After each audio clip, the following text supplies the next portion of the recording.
Díríomh agus fáilte ras. Tá mu an coppla céim eile hip-hop a dhéanú le bhniu. Inniu sa studio tá Marcus agus Dara. Agus tá si chun codúlam na céimena a múnúdaí. Inniu I másc céimena eile béimiigh genú an pan luai. An bhfuil sibh réad buthalaí? Mai sibh an chead céim an cás heas chuntásaí ar an sail. Mar seo, céim, sail, arás. Mai sibh a leis an rud céanna leis an cás clé. Sail, céim, sail, arás. Mai sibh sin a chead céim deanta. Anis don dara céim. Tá na cása cóngra le chéile, na glúine lupa agus tá muid cromtha síos.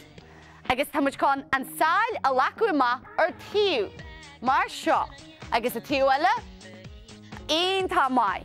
Hín, dó, ar dói. Dó sin bé na leabha mar seo. Hín, dó, trí, cethir ar dheis, ar clé, ar dheis, ar clé. Anis, tá muid chun na leabha a athú go dtí seo. Ar nós go bhfuil capí narí, agus tá muid gan peacbag a dhéanú. Ceart go leor sú chuir sin in na cása. Hín, dó, trí, cethir. Hín, dó, trí, cethir. Mai sibh gasarí. Bhfuil sibh réad an céim dearna? Mai sibh. An cás heas dearan muid cic agus síos. Leabha ar de chása. Agus an eiste to go. Hard suas, hard suas. Un tá mai. Anis don fan luai. Tá da sail I tráiiste, sail, bar, leabha suas, bulubas. Un tá mai gasarí. Bhfuil sibh géirí an trí céim sin a dhéanú leis a cheol? Ar dói. Éirigí anis agus bí leitin.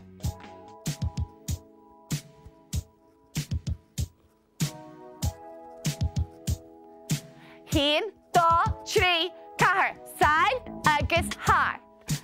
Sail, arás. Clé. Sail agus thar.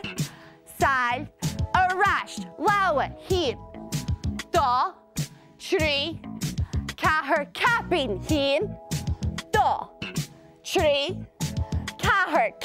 Cic agus síos. Hard. Sail, bar, pan muid! Woo! Bhí go leor sprío go gniu agus tá sulagam go mééis bh clearta.